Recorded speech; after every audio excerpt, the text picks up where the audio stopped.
Okay, for today we are talking about different ways of looking at multiplication.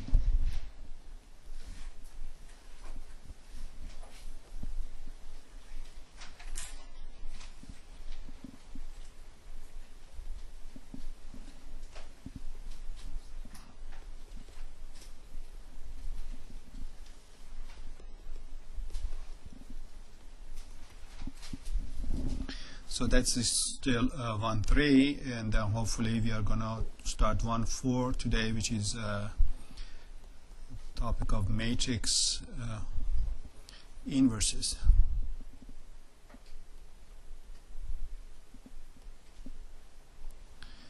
Okay, we talked about matrix multiplication. We said, well, it's a mass of work to do. It's not a fun thing that you choose to do on a weekend or whatever. A lot of multiplication and addition has to be done. Well, you want to be systematic about it. You want to choose some way of doing it. And there are different styles.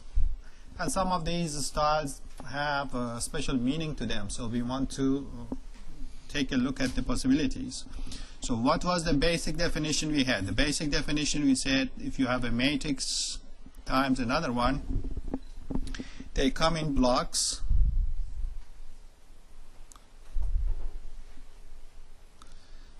And the output is some other matrix which you obtain by spending quite a bit of time. What was our approach? Our basic definition was to take a row of this one and multiply that with a certain column of this one until you get a number. You do a dot product, and whatever that product is, you write it in a location where the row location of this entry is inherited from the row location of the first one, and the column location of that is inherited from the column location of this one. So if this was on the row I and this was column J, this entry is going to be sitting at the row I and the column J. The multiplication of this yellow with the green is going to be done just like you do dot product in physics. You multiply corresponding entries and add them up. We justified that or gave motivation for it for going to shopping, buying a certain number of certain things. You want to know your total. You multiply how much you have spent by how many items, you multiply the price by how many items you bought, and then you add them up to get that particular total. So that was our definition. Now you have to do this thing over and over again, and when you have a task that is that repetitive, you want to do it in a systematic way. Like if you are raking the yard, you decide to rake in a certain way perhaps, and then rake all of them at the end in one other direction, make another sweep, and so on and so forth. With matrix multiplication, the task is somewhat similar. So we essentially are looking at matrix multiplication in a block style. So we are going to take our matrices and kind of break them up into blocks,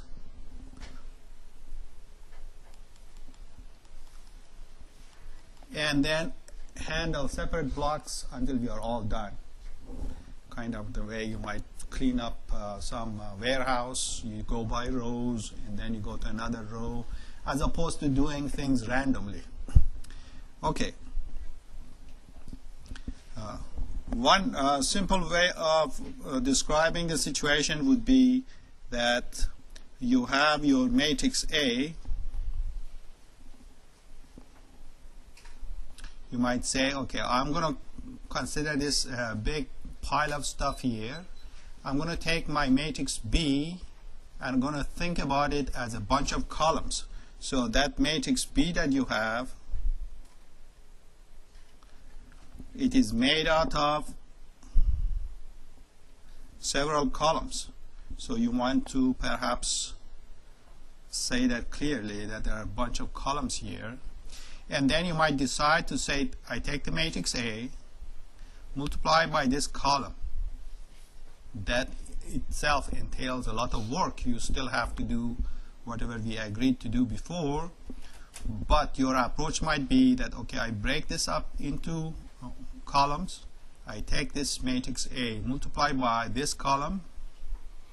That's going to give me some column here. So you multiply that with that column, it gives you a column of the answer. You multiply your matrix by the second column, then you write down your answers here. Multiply by the third column, and you have your answers there as well. So this is you are doing the matrix multiplication in a by breaking up your second matrix into a bunch of columns and doing it like that. Another style you could do, well, you tell me what you think is the other possibility. So you have this matrix A, you want to multiply. So I take my matrix A, first one, and break it up into a bunch of rows. I take this row, multiply with the matrix B. How do you do it? Just the way we defined how you do it here. You have to take that row, multiply by each of the columns, do a dot product, and get an answer. But here you're just suggesting how to go about doing all of that messy stuff. You take all of this row, multiply with the second matrix B, that's going to give you a row. Take the second row, multiply by B, that's going to give you another row. Third one, multiply by B, that's going to give you another row. So that would be another way of going about our business.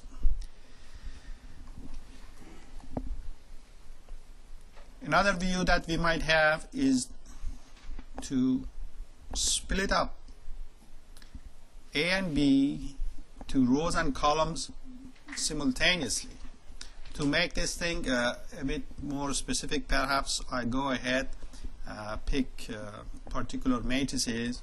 Let's say A is, now I'm just going to stick to 2 by 2 so that we don't spend forever writing stuff. Of course, our ideas are applicable to larger matrices as well. I can take matrix A, break it up into its rows.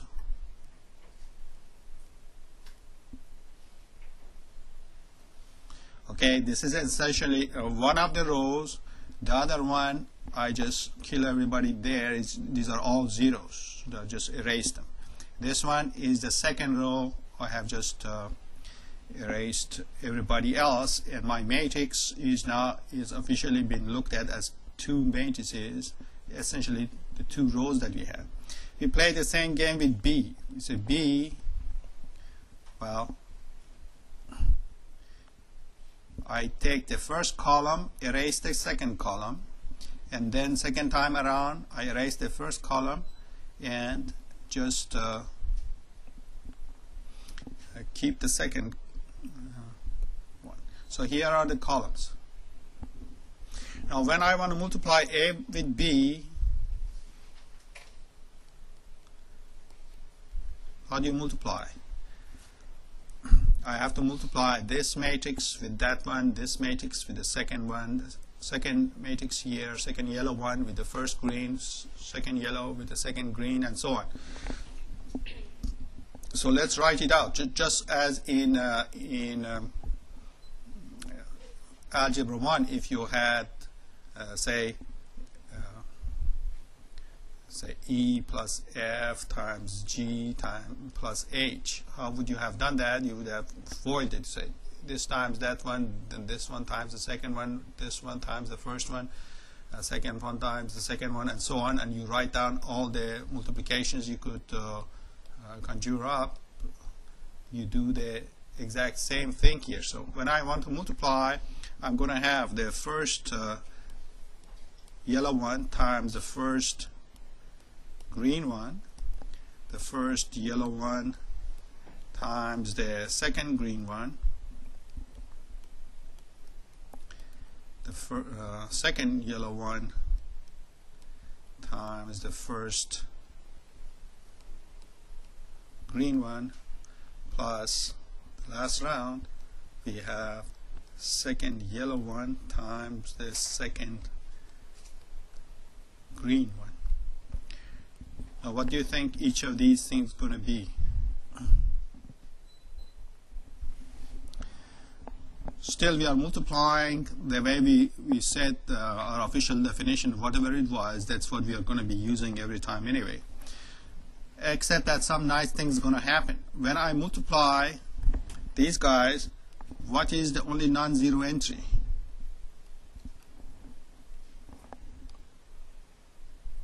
Is that right? When I multiply this yellow with that green, what am I going to get? That is AX plus BZ. What is in every other location? Yeah, this is multiplying entire zeros. So that's going to be 0. This row is 0, so you multiply whatever you want, that's just 0. So this is simply explicitly telling us that when that row is multiplying by that column, the answer is going to be written in the first row, first column of this. And then as I go ahead, I am going to have 4 matrices, each of them created in same style. We just see explicitly where everybody is going. So let's try it. When I multiply this with that, where would the location, what's the location of non-zero entry? Yeah, so, say it again. This is the first row, second column. Okay, so I'll get AY plus BT. When I multiply by the first column, I'm going to get the 0 here. This 0 times any of these columns is going to be 0 entries. And so on. So this is going to be like CX plus DZ, but the first row being 0, you multiply by those columns is 0. You take this row, multiply by that column, it is 0. And finally, what's the only non-zero entry of this last matrix?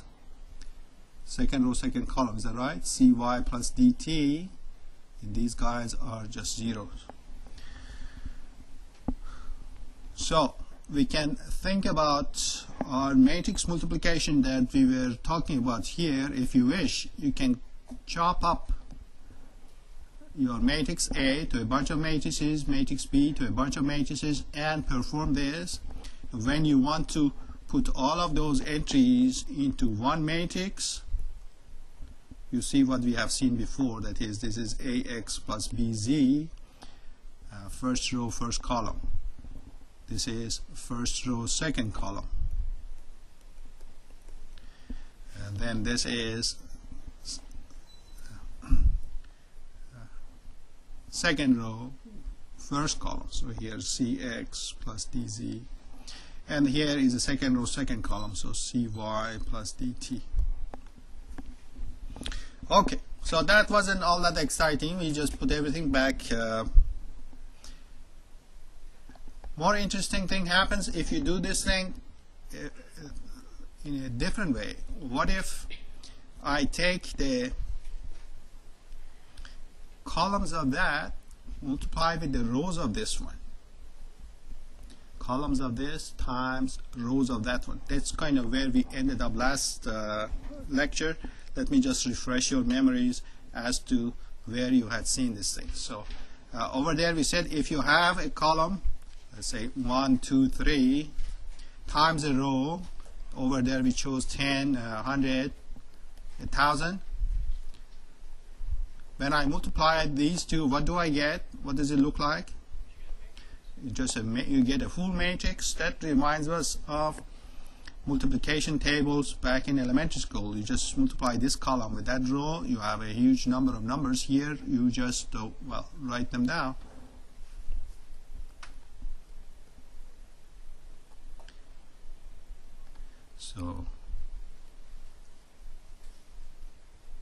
So if you have column times a row, what you get is a full matrix,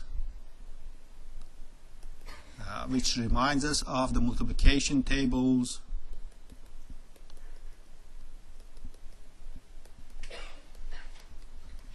in elementary school. Here they have another name for it. They call it outer product. So this kind of activity is referred to as the outer product of two vectors. Okay, what is that going to do for us? What we have in mind is that we take our matrix A and matrix B. We want to know what we can extract out of this if I break this into columns and break the other one into rows and multiply the columns with the rows, just like I would have multiplied these multiplication tables. And we are going to see that if you multiply each row with its corresponding if you multiply each column with its corresponding row and you just add them up, you get the same matrix multiplication as before. So A times B is going to be turning out to be, let's call these guys column 1, column 2, column 3, row 1, row 2, row 3. So column 1 times row 1 of the second matrix, column 2 times row 2, and so on down the road we go. So this is called multiplication by using outer products. Let's see what's the reason for that. So I take again an example of a 2 by 2 matrix so that we are not drowned in writing lots of so I have A, B, C, D times X, Y, Z, T. What I do instead of that, I'm going to write this as, I'm going to break it into columns. AC 0, 0 plus 0, 0 BD. Okay, this is same as that. So it's as if I'm breaking that job into a bunch of columns. This one, I'm going to break it out according to rows.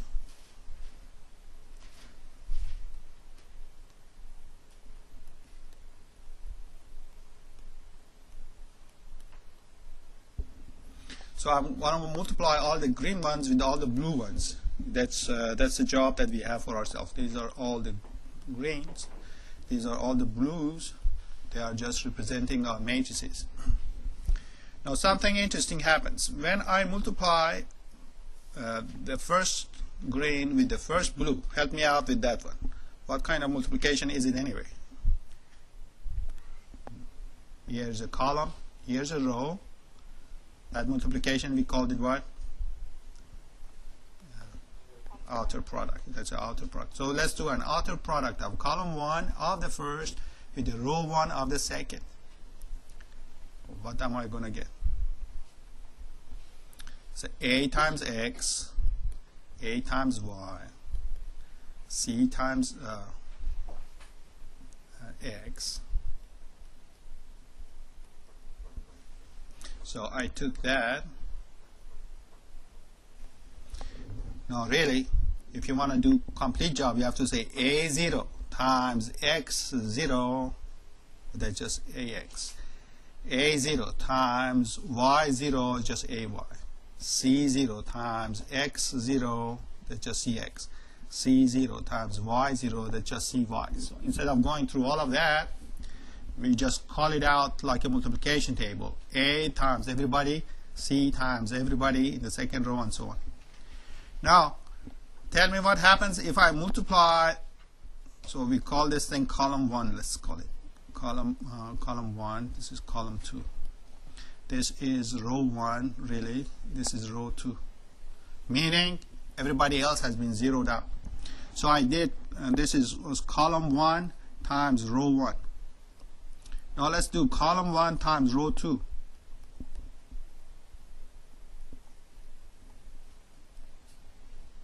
What happens? If I multiply this with that, what am I going to get? In your mind, multiply this green matrix, the first one, with the second blue one. Tell me the entries of what am I going to have here.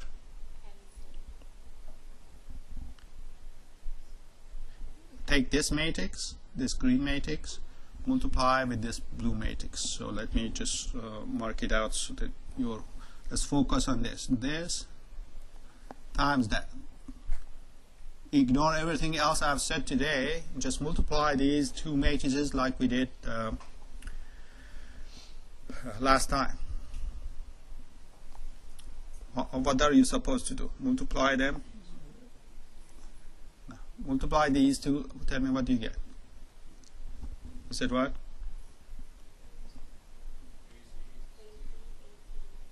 No. Again, forget what I said today. Just multiply this yellow stuff with those yellow stuff. 0. Is that right? A times 0, 0 times z.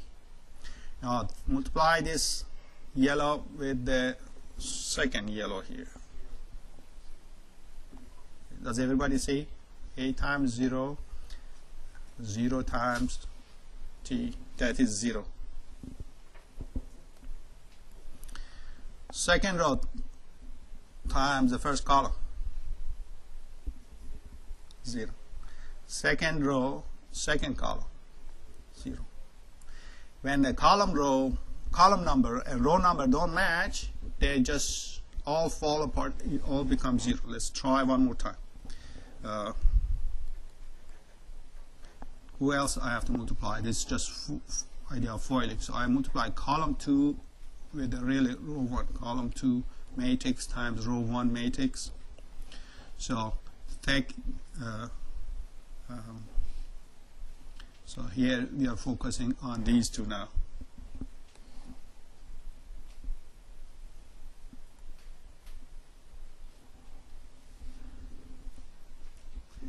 What do I have? 0b times x0. What is the net? 0b times y0. 0d times x0. 0d y0. Now, for something that makes some contribution, let's try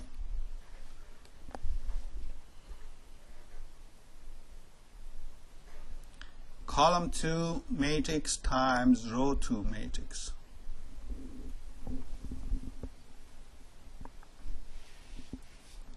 Now they multiply 0b times 0z.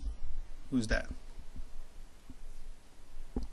0b times 0t.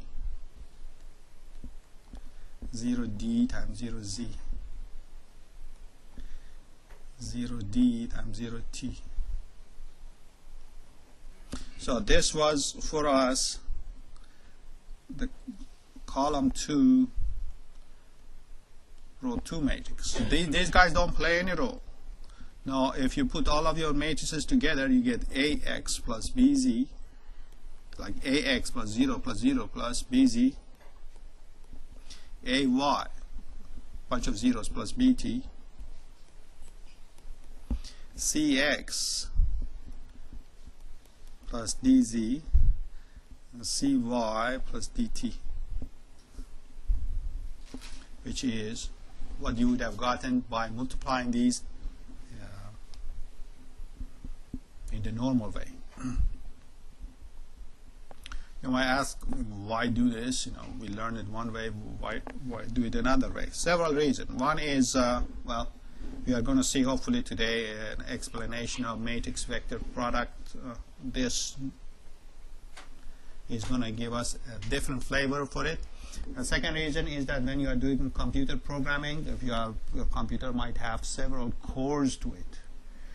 These cores, you might try to break up a job and farm out different portion of the job to different cores of the computer so that they all go attack a problem, collect the answer, bring it back, and then you put them together, as opposed to a sequential operation where you just wait for one little thing to happen and the next little thing to happen and the next little thing to happen. That's not very effective.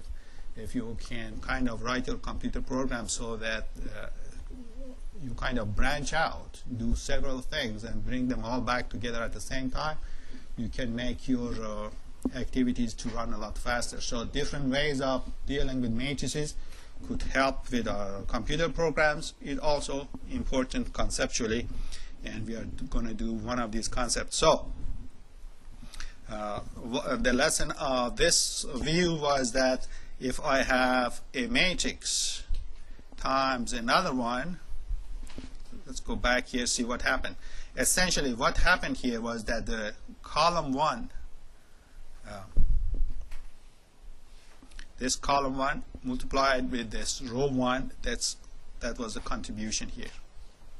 And then we had this column 2 multiplied with this row 2 according to that table style multiplication, and that was a contribution here. Then we added them up. So that's the reason for what we wrote here, that you take the column 1 multiply by the row 1, you have a full matrix. Then you go 2 and 2, you have a full matrix, and 3 and 3, you have another full matrix. But you don't mix and match. You don't have like 1 and 2, or you don't have 2 and 1, and so on. Those things are just zeros. You don't need to bother with them. Unlike the previous style, in the previous style you had to take care of everybody. Everybody was making a contribution. There was somebody here, somebody here, somebody here, somebody here. There were no matrices that was entirely zeros. Okay, everybody was making contribution. But we turned the table around. Some of the matrices turn out to be zeros, so we don't need to worry about them. And that gives us the reasoning for this. You multiply a column with a corresponding row, another column with its own corresponding row, and so on. So let's emphasize this point one more time. So we take this one, break it up into columns. We take the second one, multiply, break it up into rows, and then if you wish to name them 1, 2, 3, and 1, 2, 3, you multiply one of this with one of those, just the way you would have done multiplication table back in elementary school. So you say this result is column 1, row 1, which has to be done just like a multiplication table, and then you repeat column 2, row 2, and in as many of these things as you got. They should of course match for you to even contemplate multiplication.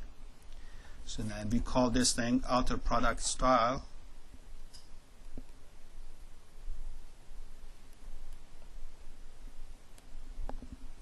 Okay, so if your workers inside your computer and your cores, you can assign this job to one core, that to a second core, this guy to a third core, so all the cores are busy doing something, then you bring the answers back. Okay, a special case of this, to show that special case, let me just make a small matrix here, A, B's, let's see.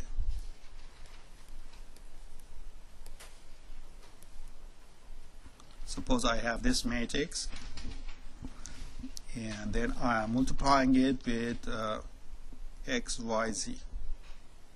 So it's a special situation. We have one matrix. This is going to be just roll of this yellow one, if you wish. And the second one is just a narrow matrix, just a column. Well, let's go ahead and do this two ways. One is our old style. Our old style was to multiply AX. So I take that row and this column, AX plus BY plus CZ. And the second times this column is DX plus EY plus FZ. And the third one, GX plus HY plus IZ.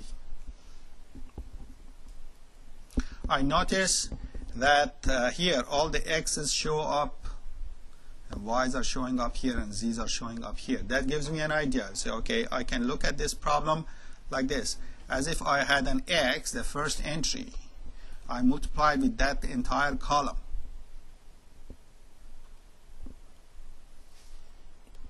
And this Y, the second entry, I multiplied by second column.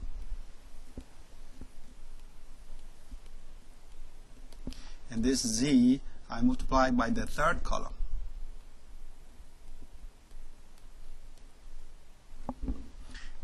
stare at it for a while, you see that's exactly that idea that you had over there. That take that entire column, here's I'm taking that column, multiply it by row 1. It just so happens that row 1 is just one number now. So multiplying this column with that row is going to be one piece. Multiply second column with that row, which is just one number, is the second piece, and the third one. Now, this right now it looks like we are just juggling terms around. We're just doing multiplication, addition, and keep rewriting the same thing. But philosophical way of looking at what is happening here is that the result of this multiplication is a linear combination of the columns of the first matrix.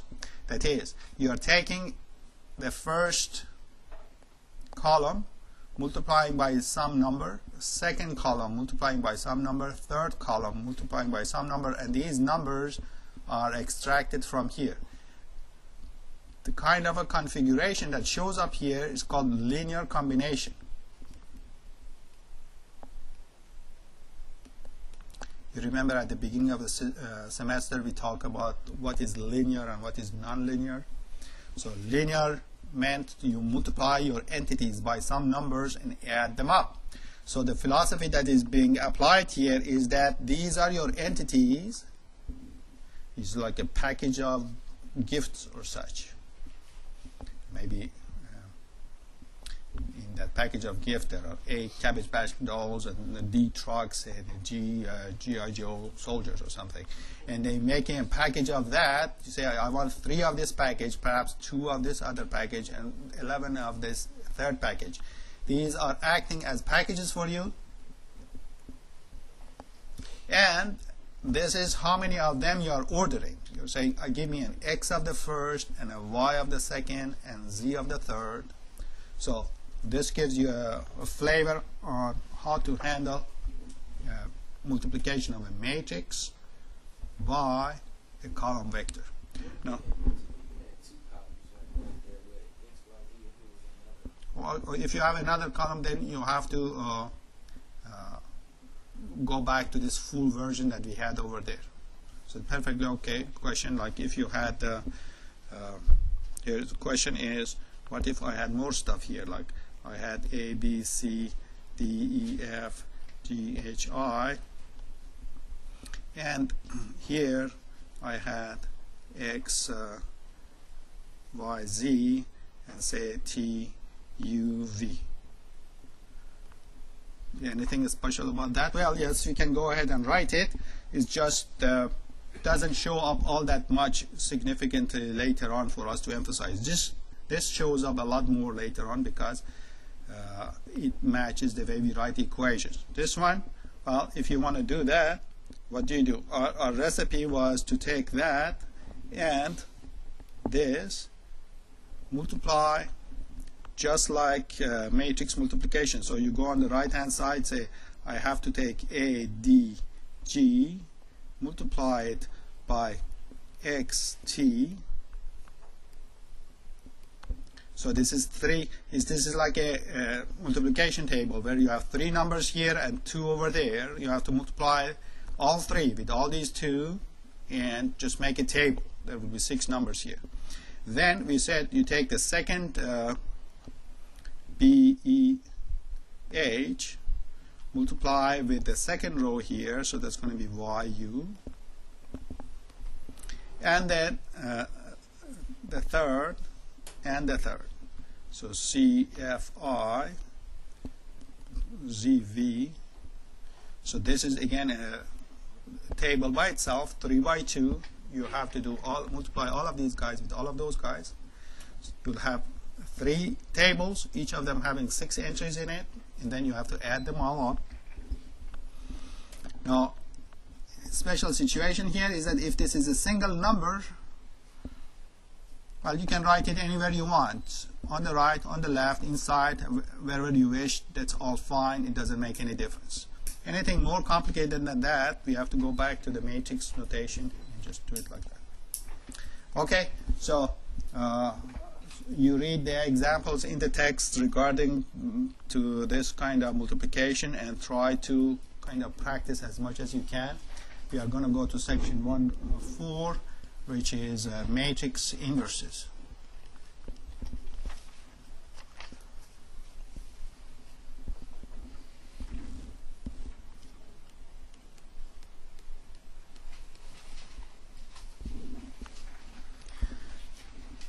So what do we mean by inverse?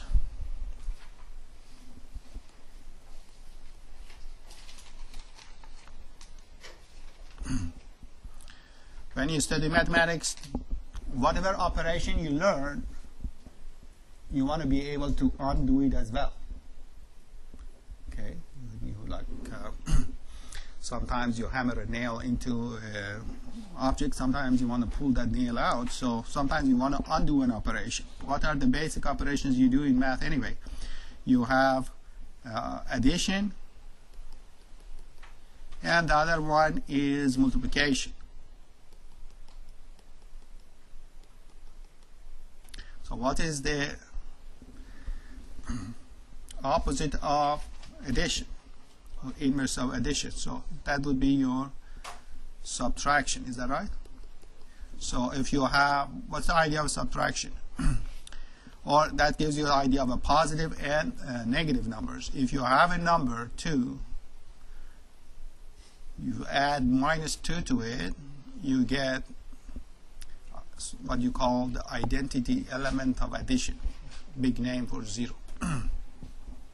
Multiplication also has an inverse. What is that? We have a division. So if you have a number 2 that has an inverse with the property that if you multiply them, you get the so-called identity element of multiplication. Again, a long name for just 1. Now when it comes to matrices, that was trivial. This is an industry all by itself. You'll just notice how complicated multiplication was. You have to wait until you see division. That it becomes 1 degree even more complicated. So just to review, operations that we have in mathematics: addition, subtraction, multiplication, division. We have, of course, exponentiation and composition. You have 6 operations to deal with. These were kind of things that were trivial. You add and subtract as comes naturally. This one, we spent a week on that one. This one perhaps is going to take a month to learn about division. So let's see. Very first time in elementary school you learn about division, they always start with a pizza for some reason. So here is something, you want to divide it to 3 people, and of course you have the notation of 1/3. So 1 indicates the whole thing, and this is how many pieces you want to divide it to. Okay, we said something about the role of 1. Who plays the role of 1 in linear algebra, in matrix analysis? Who played the role of 1? Role of 1 is played by what? What matrix was it that had the same property as 1 does in elementary arithmetic? Elementary arithmetic, 1 has the property that if you multiply by anything, you just get that thing back. The identity matrix plays, so we say identity. Who was the identity matrix? Identity matrix had a special look to itself. 1's in what location? Yeah, these are called. This is called the main diagonal. Second diagonal doesn't play much of a role because of the way we write stuff. Up here is supposed to be all zeros, just so that we don't spend so much time writing all these zeros. We just put a big 0 there indicating we have all zeros in that location. So of course identity matrix depends on what size you want it in. You want a 2 by 2, 3 by 3 and so on. You just stretch it as much. Sometimes they show it by I with a little n underneath it. So for example I2 would be identity, which is a 2 by 2 matrix. Identity matrices typically are taken to be square matrix. What do you mean square? Square means, well, the sizes are the same on both directions. So what we really want to do is to divide. We want to take an identity matrix. Well, in you go to algebra 1. What's another notation for 1/3? You write it as what? 3 to the power of -1. Is that right? So here, instead of taking identity and writing identity divided by a matrix, we choose this other notation, which has its own problems, but a to the power of -1 is going to be the notation for inverse of a.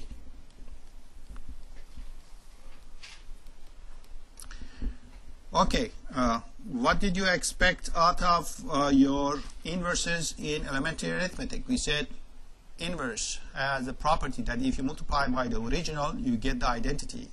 Like 3 times 3 inverse, the main claim to that is that when you multiply them, you get 1. Like 3 of 1/3 slices is a whole pizza. Here we have the same definition, that the inverse is a creature, that if I take my matrix and multiply with it, I get the identity. Now something starts to nag at us at the back of our mind, that matrix multiplication made a difference. Who goes first, who goes second? Does it make a difference here? Well, we hope not. That either way that you multiply them, you better get the identity. So inverse of a matrix, if it exists, is a creature that if you multiply with the original in any order, you are going to get identity. Now another headache comes up. In elementary arithmetic, they tell you you can find the inverse of anything except for one number. What is it that doesn't have a defined inverse? Yeah, 1/0 is not defined. We expect that for certain matrices, its inverse will not be defined. For certain matrices,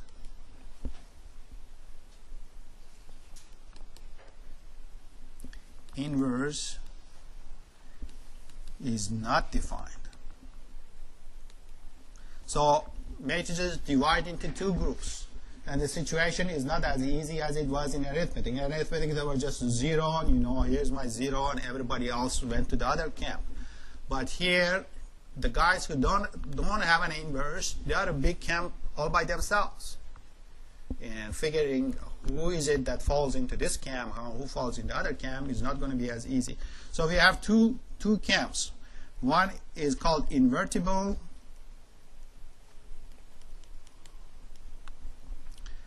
which means has inverse,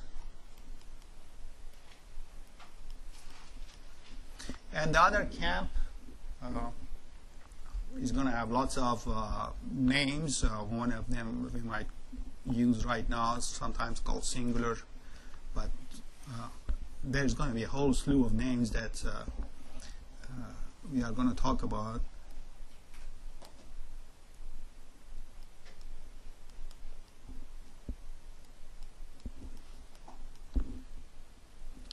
Okay, so you of course suspect that if a matrix was entirely made out of zeros, it's not going to have an inverse, but that's not the only one. Okay, so if you have a matrix of entirely zeros, no matter what you multiply this guy with, you're not going to get an identity, so you cannot find an inverse for this guy. But there are plenty other ones where they are not as trivial as this, but they don't have an inverse either, and that's going to create a headache or point of interest for us. We are going to talk about that. So you want to finish section 1.3. You want to read the end of it. You have to read all the examples in the text. There are not that many exercises there that is going to ask you for those concepts, but read entire 1.3, do all the problems of 1.3, and start reading section 1.4. in section 1.4, linear algebra is going to kind of take off. Things are going to become a lot more complicated, so you want to read ahead before we give a lecture. Good luck and God bless. Yes? I will let you know on Wednesday for the list.